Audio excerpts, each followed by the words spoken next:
Buenos días a todos.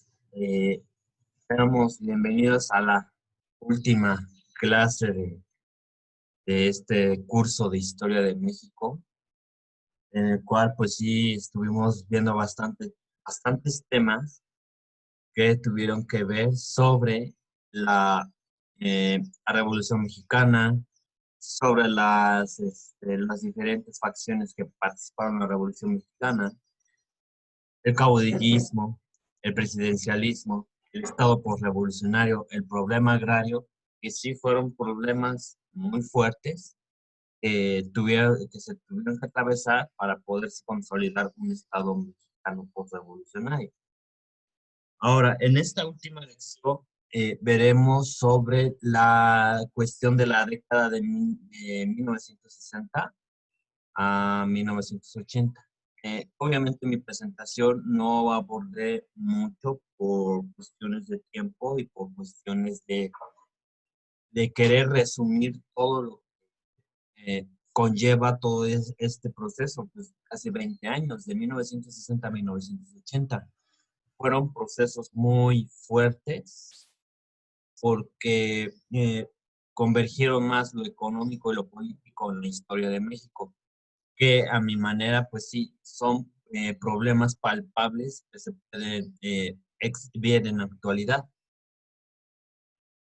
Eh, en esta época, pues ya no se puede hablar de un movimiento agrario campesino, porque la mayoría de la población ya era de clase media. Entonces, pues ya no, ya se consideraba una fuerza menor, pues los movimientos agrarios y los movimientos obreros.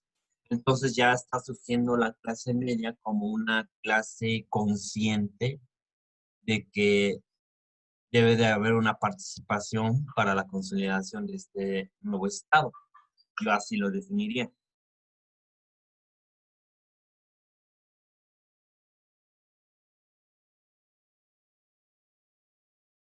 Bien, aquí el título es La historia reciente y sus efectos en el presente. La década de 1960, progreso y crisis.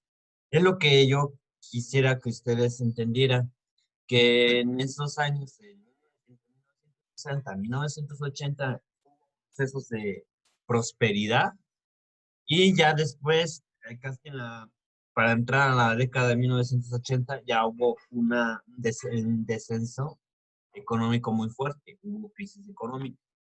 Bien, para empezar, sí es necesario definir cómo es que está consolidándose este nuevo Estado mexicano. Ya no se puede hablar ya de un Estado en el cual, pues, un Estado benefactor.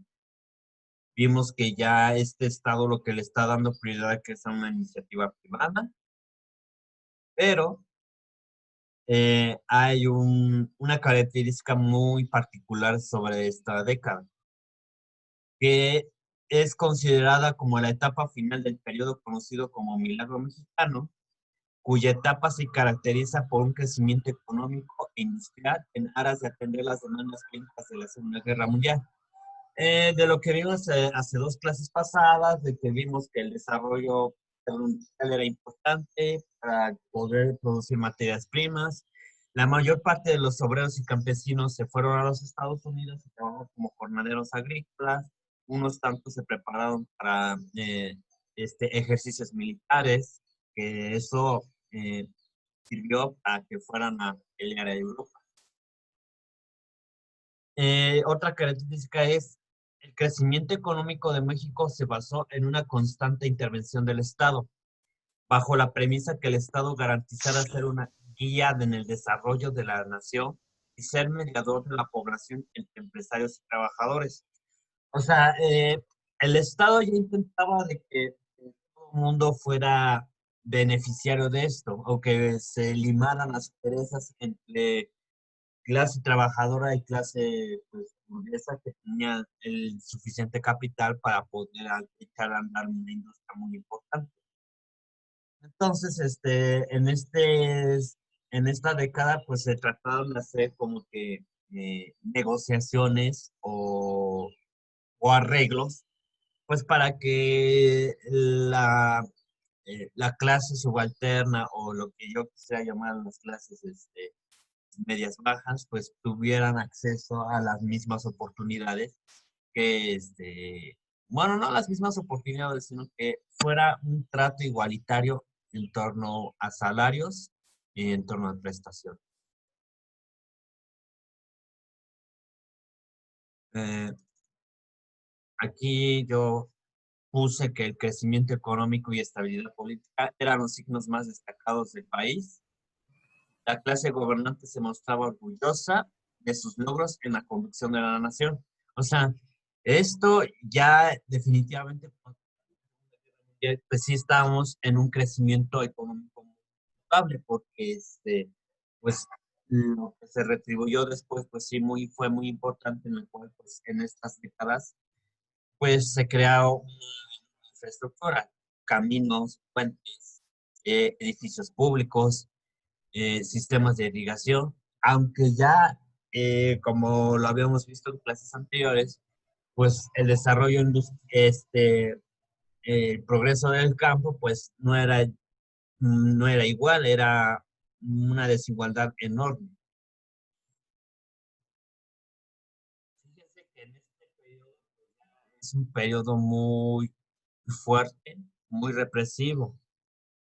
O sea, es un estado económico, un estado actual, económicamente hablando, pues sí estábamos muy bien en crecimiento, pero políticamente y participación ciudadana estaba en crisis.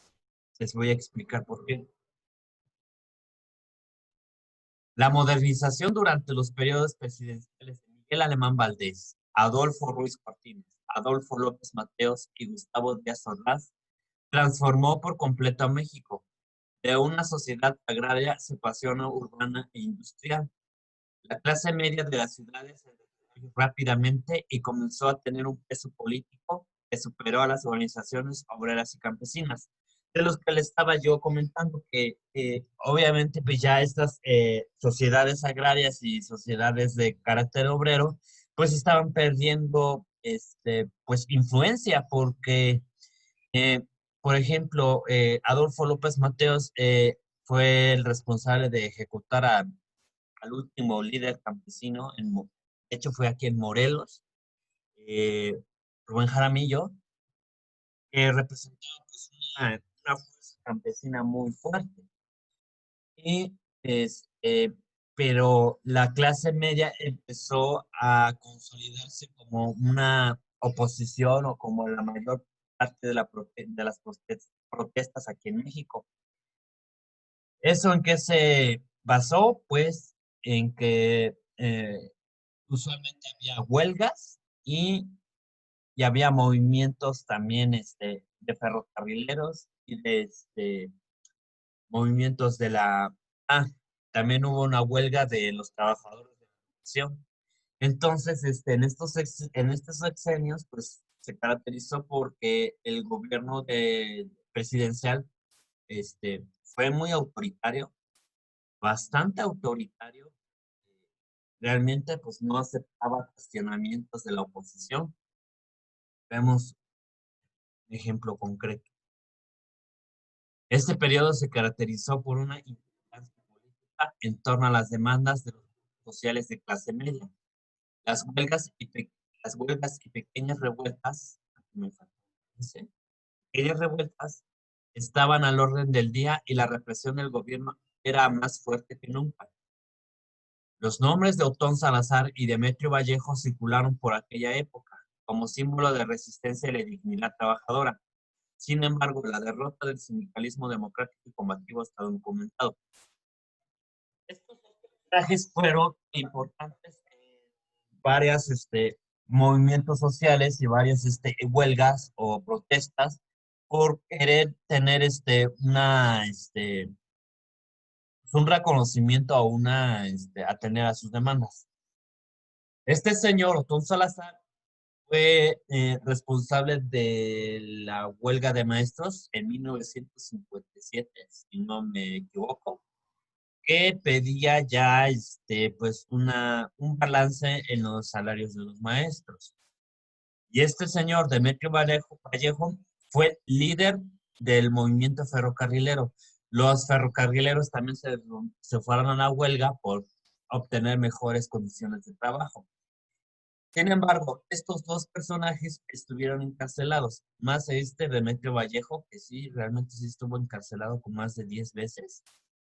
Eh, es por ello que también sí hay que explicar que la clase media fue la clase con mayor injerencia en las decisiones que tomaba el Estado.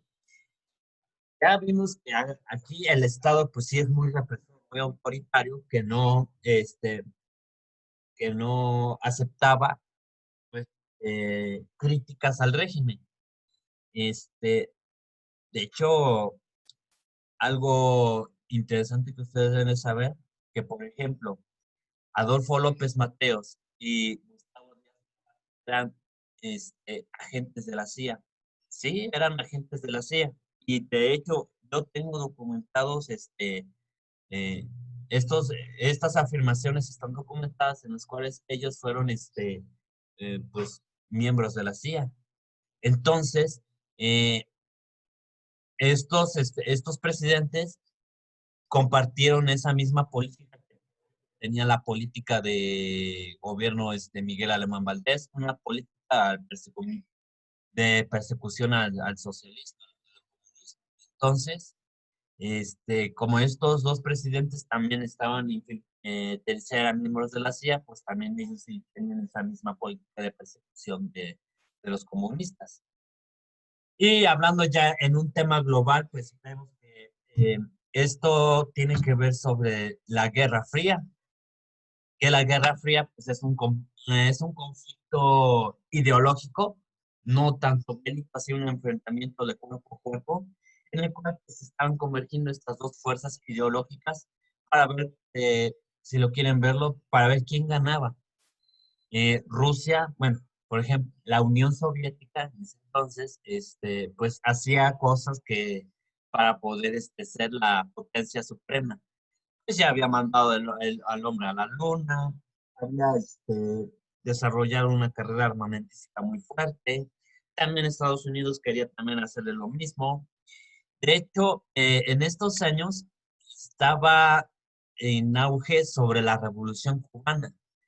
Vemos que, por ejemplo, Cuba, que fue la nación que se desligó de la Organización de Estados Americanos, la OEA.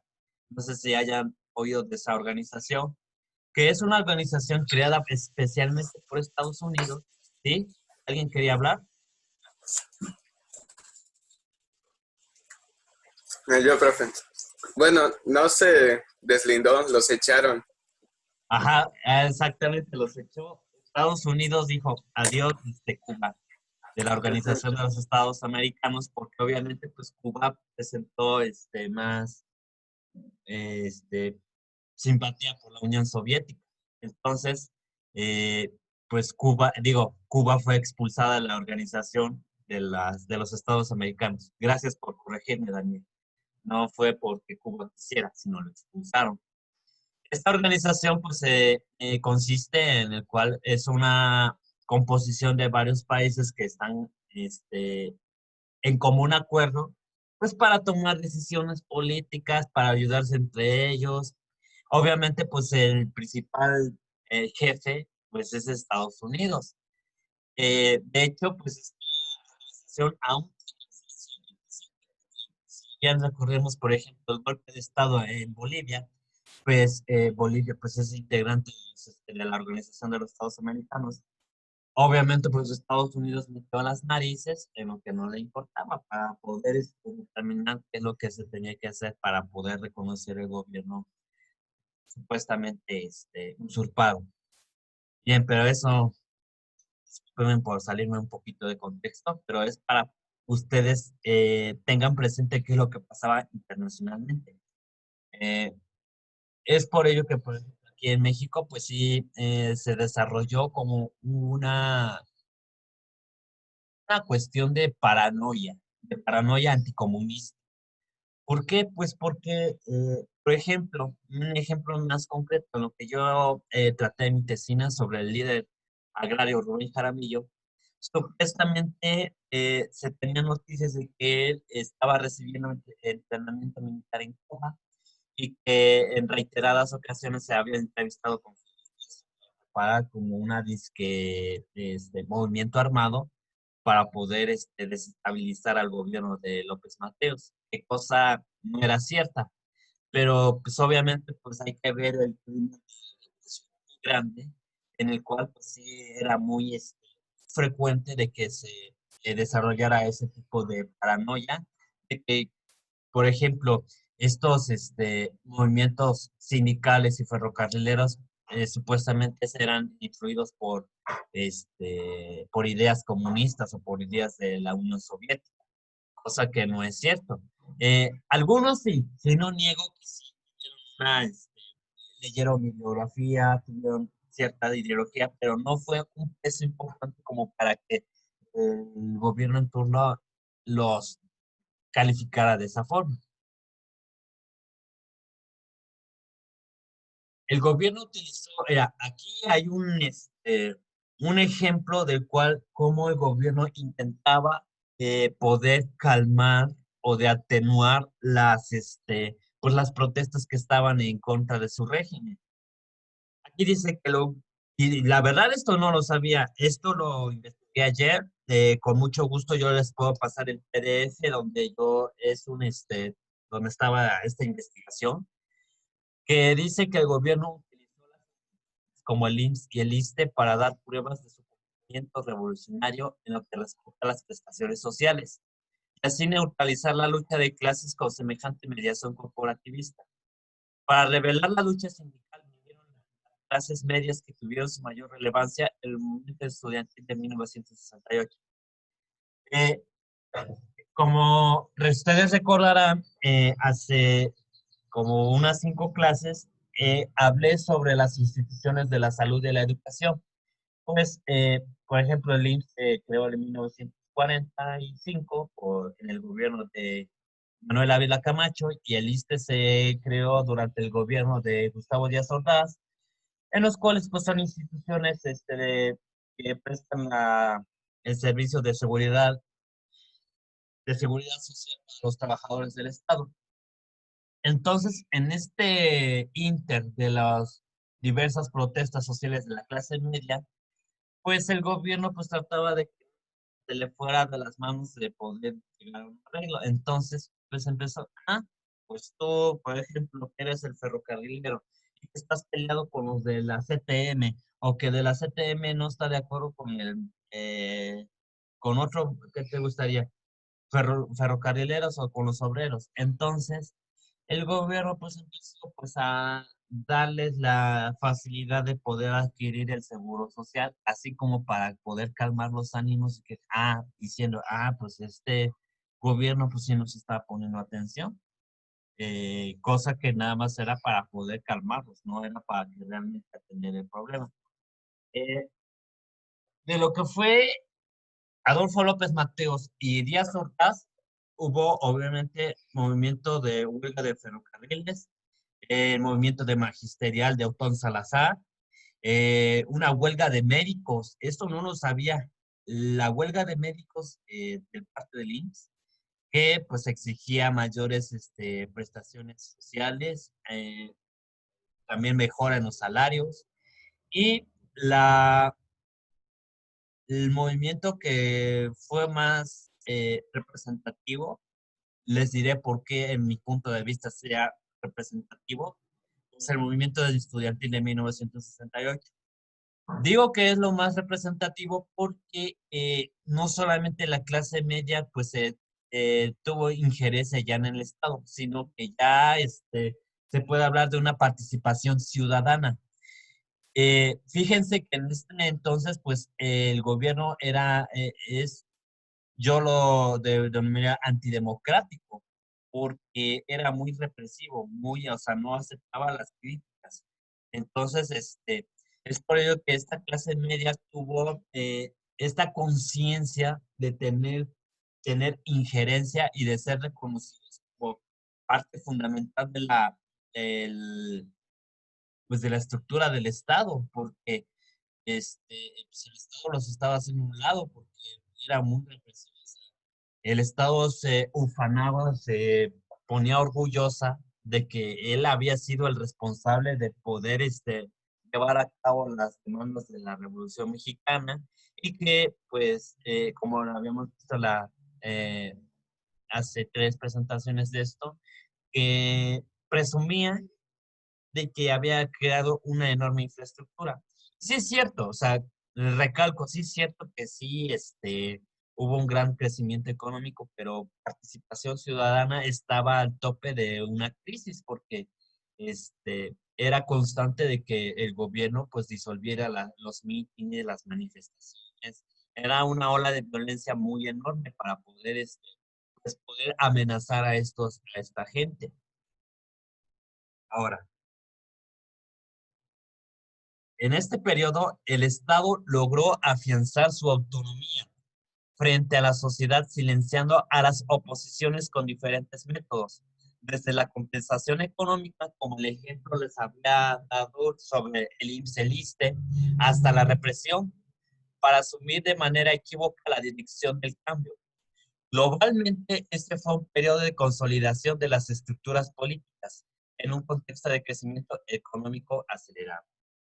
Esto, sí, o sea, el Estado, pues sí, logró ser muy autónomo, no necesitó de que necesitara ayuda del extranjero o de asesores extranjeros. No, no, no, no. Él mismo se puso al frente el Estado. Y repito, López Díaz, digo, eh, Adolfo López Mateos y Díaz Ordaz fueron de los presidentes que siguieron una política represora. Y sí, realmente sí hubo cambio. ¿Sabían ustedes que, por ejemplo, en el gobierno de Díaz Ordaz se instituyó lo que hoy se conoce como la tenencia? En ese entonces, pues ya se puso impuesto a que se llevaran coche o un vehículo. Entonces, pues sí, se instituyó ese tipo de impuesto. Eh, Esto fue un clima políticamente represivo, en el cual, agregando también de lo que pasaba de la Revolución Cubana, que también era mal visto aquí en México.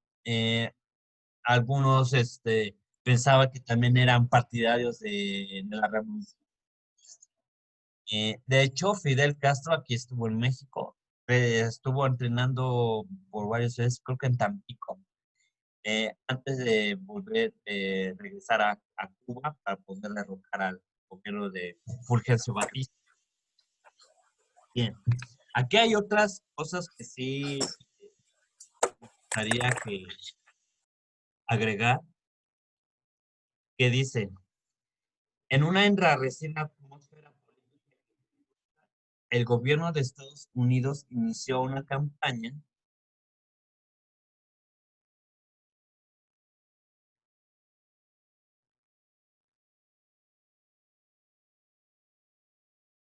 Perdón. En una enrarecida atmósfera política y diplomática, el gobierno de Estados Unidos inició una campaña para contrarrestar las simpatías que despertaba la experiencia cubana en América Latina. Como expresión de la Guerra Fría, entre 1962 y 1964, presionó a los gobiernos latinoamericanos para aislar económica y diplomáticamente a Cuba. Como habías dicho, Daniel, aquí dice, o sea, Estados Unidos fue que estuvo presionando a los demás países latinoamericanos para que Cuba fuese expulsada.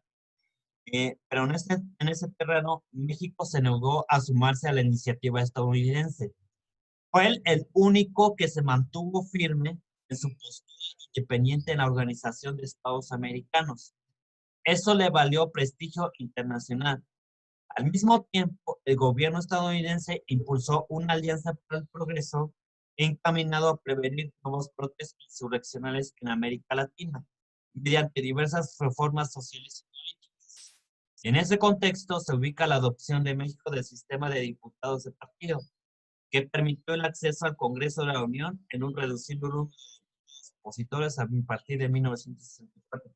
Este programa que estaba echando a andar Alianza para el Progreso era para poder afianzar a todos estos países que estuvieran subordinados a la Organización de los Estados Americanos.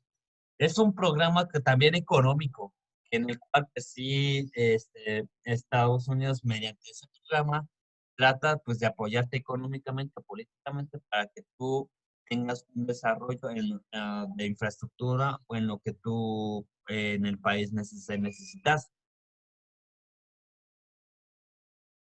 Otro, otro aspecto de este periodo también fue, les voy a leer, el acontecimiento clave de los ajustes del arreglo político nacional fue el movimiento estudiantil de 1968, un, un año de grandes protestas de jóvenes de diversos lugares del mundo.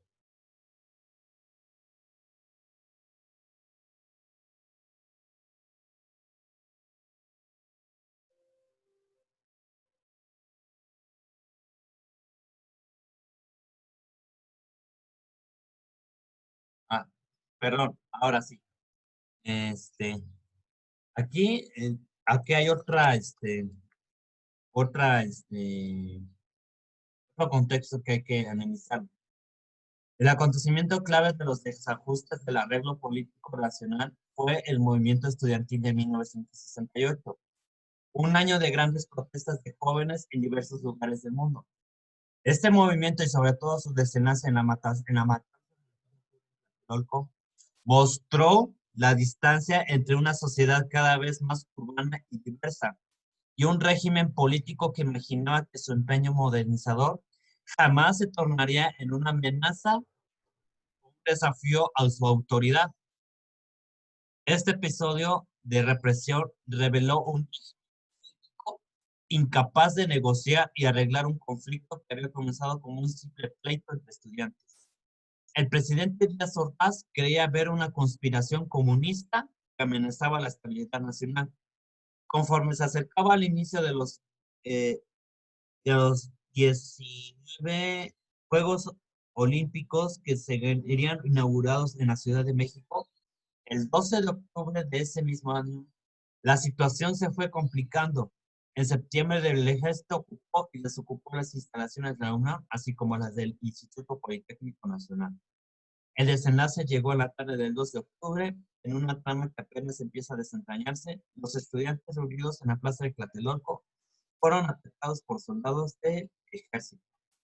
Ahora, esto es la clave principal para poder entender de que el régimen presidencial fue, y como aquí lo dice, incapaz de poder establecer canales de diálogo para poder dar resolución a los conflictos de estudiantes, que simplemente empezó como un conflicto de estudiantes y que fue alcanzando efervescencia porque el ejército pues sí actuó de manera en lo que hay diversas alternativas de poder solucionar los problemas.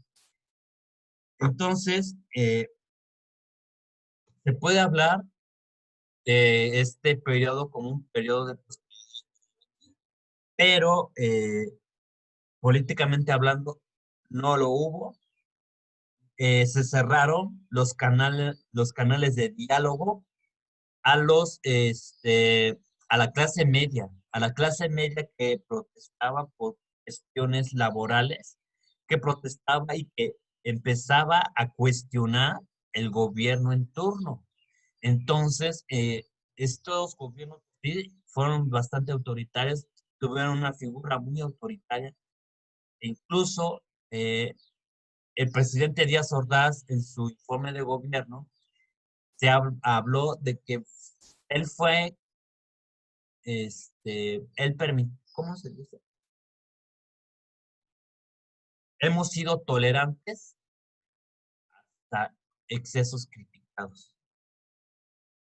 Él da a entender de que simplemente había sido tolerante con lo que con lo que estaba surgiendo, con estos movimientos, que no tuvo o sea, él da a entender que no tuvo más remedio que usar la fuerza armada para poder disolver estas manifestaciones, pero sin antes de poder entablar un canal de diálogo.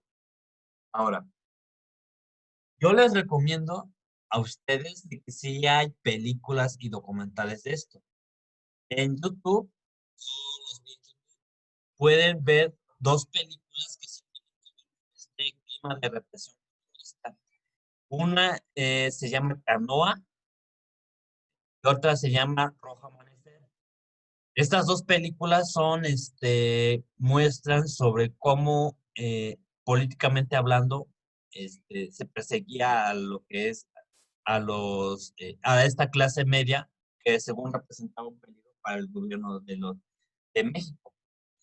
La película de Canoa se llama así porque hay un poblado en Puebla, cercano a la ciudad de Puebla, que se llama San Miguel Canoa. Unos campesinos masacraron a estudiantes no, a unos trabajadores, porque ni siquiera eran estudiantes de la Universidad Autónoma de Puebla, que los acusaban de comunistas. Y lo del Rojo de Amanecer tiene que ver mucho con lo del el mitin del 2 de octubre. Sí hay escenas sí bastante fuertes, pero si ustedes ven, si les gustaría verlo, pues adelante. Yo ya la vi, profe, la de Rojo Amanecer. Sí está bastante fuerte, ¿verdad? Al Sí, se final, los echan ahí a todos. a todos, más, Spoiler alert. sí, sí estuvo bastante. Y la de Canoa también sí está bastante fuerte, sí tiene escenas, Es- la de Canoa también. Ah, pues de hecho esas dos películas fueron producidas por la misma persona, Felipe Casals. Felipe Casals fue el responsable, fue el director de esas dos películas. Entonces, pues para los que no hayan visto ese tipo de películas, pues sí les recomendaría que ustedes la vieran, pues para tener otro panorama amplio de lo que se estaba hablando. Bien, pues nada más nos quedan 2 minutos. Pues, ¿qué más les puedo decir? Daré por concluido el cierre de este curso de Historia de México. Me dio mucho gusto en el poco tiempo que he estado trabajando con ustedes, impartir mis clases y pues que no sea un adiós, que realmente sea que tengamos comunicación constante sobre pues el ámbito académico. ¿Algo que quieran agregar ustedes? Si no, para que les cante las golondrinas. Ya se van, ya van a pasar a otro nivel educativo. ¿Sí o no, Leslie? Daniel, Samuel, Nati, ¿o no? Bueno, yo le quiero agradecer al profesor, Ok, porque fue un buen maestro para nosotros. bien. Y pues me Yo siento también, feliz de haber estado con usted. Gracias, gracias, Samuel. Sí, Daniel, Gracias. yo también, profe. ah, Muchas gracias por todo. claro. Ah, y un dato. Fidel Castro estuvo aquí en Cuautla también. Ah, no lo sabía. Se Esto, hospedó en una casa ahí que está cerca del Señor del Pueblo. órale, eso sí no lo sabía. Gracias, Sí, Daniel, por el dato. ¿Tienes bibliografía bueno, que muchas gracias. No, tienes? Oh, bueno. pero de lo que cuentan así las personas, tanto allá como aquí. Ah, ok. Gracias, Daniel, por el dato. Y pues que tengan un buen día. Ya se va a terminar esta transmisión. Adiós. Que les vaya bien.